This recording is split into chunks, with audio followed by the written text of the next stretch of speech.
Hey guys, welcome back to my channel. I am getting sick right now and I do have a lot of cold symptoms at the moment and it's not good. But I do apologize in advance if I cough on camera. But we have a 10x event coming up this weekend, guys, that features a lot of great champions. And right here, as you can see, we have Necrit the Great, Kira the Watcher, Snake Track, and Truoth from the legendaries. And Necrit is going to be a Void legendary along with the Kira, and the other champions are going to be not Void legendaries. And then for the epic champions, we have White Triad Nia, who is also a Void Legendary, Skullcrusher, Taragi, and Trumbor, who are non-Void Legendaries.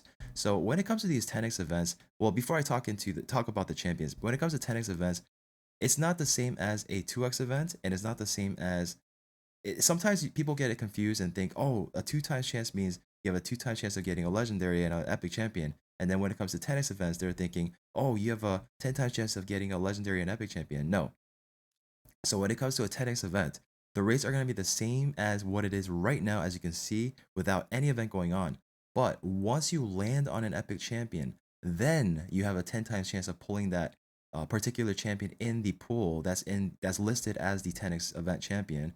Or if you land on a legendary, then you have a 10 times chance, and you basically think of it as there's 9 more copies of that legendary that's getting added to the pool for you to potentially pull, and that's pretty much what it is. And the rate is still going to be very low, especially when it comes to non-void champions or non-void legendaries, because there's a lot more champions in the pool as far as the ancient shards and sacred shards goes, because they're all bunched up together. But void legendaries, I would say, is probably the best percentage of trying to pull that particular champion you're trying to go for. And in this case, the grand prize is going to be Necrit the Great, guys. On my free to play account, I am 100% going for Necrit the Great, even though I don't have that many shards to begin with. I have like 6 or 7 or something on my free to play account, but I'm 100% going to be going for Necrit because he is so insane. Necrit is such a great champion. Oops, wrong faction. Yeah, Necrit is so insane. He is still really good in Platinum Arena. Really amazing in Arena. He can be viable in Clan Boss. He could be viable in every portion of the game. He's got an ally tech. He's got ally protection. He comes with ally protection from his passive on whoever has the lowest HP, and block debuffs. Like, he's so insane with the strengthen, attack down on the A1 triple hitter. Yeah, he's so good. He's so good, and I use him in arena, like on defense and offense during plat pushes always, because he's just that great. So that is someone that I would figure that a lot of people would love to get because he's just that much of a game changer. I would say most people that are trying to push into platinum that are so close, they're always on the brink of hitting platinum. You're basically a Necrit away from getting to platinum. That's basically what I can say. Yeah, he's really that good. And the other champions that are on the list, as far as legendaries goes, there's also the Kira the Watcher, who's from the Doors faction. Now, this is going to be someone I don't have, but she is a Dwarf champion. She does have the attack down on the A1. I'm not even sure what the theme is for this time, but we do have the attack all enemies on the A2 with the decreased debuff accuracy, right? And she's also got an ally protection. So okay, so far we see attack down, we see the ally protection. We do see a bit of a theme going on here, right? So yeah, she's gonna be viable in Clan Boss as well. Great there. Maybe Clan Boss is what they're targeting. I'm not sure. But over to the next champion real quick. We have Snake Track, who is also going to be. I actually forgot what Snake Track does as far as his kit goes, to be honest. Okay, let me take a look at his kit real quick. So does he have ally protection as well? Yes. So the theme is going to be ally protection. Reflect damage buff on all allies. Yeah, it looks like the theme is ally protection. So decreased speed, which is great in Hydra Boss as well on the A2 there. He does have another attack down on the A1. Most of the champions have attack down as well. Yeah. All right. So yeah, we have that. We have the Truoth, who I also do believe does have the ally protection, if I'm not mistaken, who is a dark elf, I believe. Yeah, there's ally protection. Okay, so this one does not have ally protection, but he does provide a lot of heals. Oh, he does have a ally protection. After balancing HP, place ally protection on the initial target for 2 turns. Okay, so he does have some sort of ally protection there, and he does provide. Okay, so he's kind of selfish with the strengthen on himself there, but yeah, he does provide a lot of heals, and he's a. I want to say he's a sexiest pull, but he's interesting to say the least. And over to the epic champions. Now, this is where it gets a little interesting. I think as far as the epic champions goes, you have your best opportunity at pulling a specific epic champion is definitely going to be during the 10x.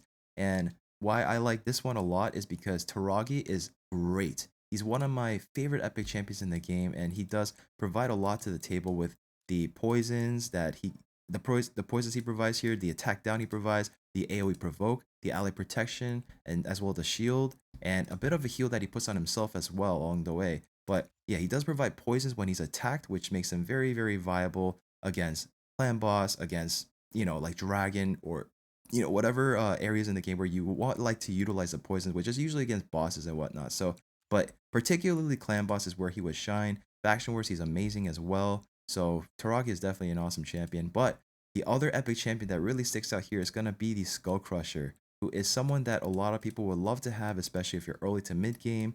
And the counterattack is so good, especially in clan boss, because it lets you get so many more hits into the fight and makes you do more damage overall. And it's really, really great.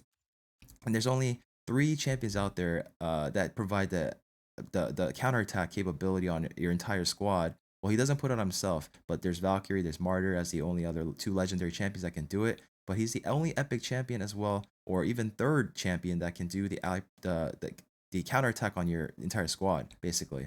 So fantastic champion. He is someone that I'm sure a lot of people would love to have. And some of the other standouts here, real quick, is going to be the White Dryad Nia, who is from the Sylvan Watcher, and she is very interesting because she does provide a cooldown reset in a sense, right? By 2 turns, not fully reset, but by 2 turns, which is pretty good. It's good enough to cooldown reset most of the abilities in the game. But she's going to be really viable in like Hydra boss. She does have the AoE decrease speed on the A1, which is fantastic, and the ally protection as well. So there's a lot of fun stuff you can do with her, especially on manual. You can definitely utilize this in a way, but yeah, really cool champion. I like the way she looks. Reminds me a lot of I'm getting a lot of Star Trek vibes when I see her. But yeah, and the other champion here available is going to be Trumbor, who is from the Orcs faction. And I think I did talk about this champion on my free-to-play account recently, that I did use him as one of my level 50 champions to help me pass this, because he does provide weaken, he does provide leech, which is huge against bosses, and he does have an AoE attack. And I think this is why I kind of okay, yeah, I did put a stun set on him. I do remember this now, to beat my faction wars for this on free-to-play. But yeah, he does provide a bit of a cleanse here as well from the A2, and the ally protection again. So that seems to be the theme right now, ally protection. And yeah, pretty cool 10x event going on, and it does coincide with a very special event that I don't think we've ever gotten before, where you have a chance to collect a bunch of fragments to get a Minish Naki. So that's pretty cool too. So if you want to take this opportunity to summon your shards, maybe you have a bunch of voice shards saved up that you're trying to go for the Necrit, and then maybe you could try to get 2 in 1 by hopefully landing Necrit, and then also going for this champion here who does provide HP burn on the A1. Pretty cool for clan boss as well and boss fights. But yeah, that's going to be this event that's going on right now. And make sure to wait for the portal to glow, because that's when you'll know it's activated and happening, because right now it's not activated at all. And again, 10x events, 2x events, totally different. It's not the same thing. 10x event, again, is going to be the same race as what it is you see here. Nothing else changed. But once you land on that epic champion, once you land on that legendary champion, then you have 9 additional copies of whatever it is in that 10x lineup to have a crack at trying to pull that particular champion. So hope you guys enjoyed this video, and hope you guys I wish you guys the best of luck trying to pull these champions. And yeah, good luck, guys. If you guys enjoyed my video, if you guys enjoy my content, please make sure to subscribe, hit that like button, and I'll see you all in the next video.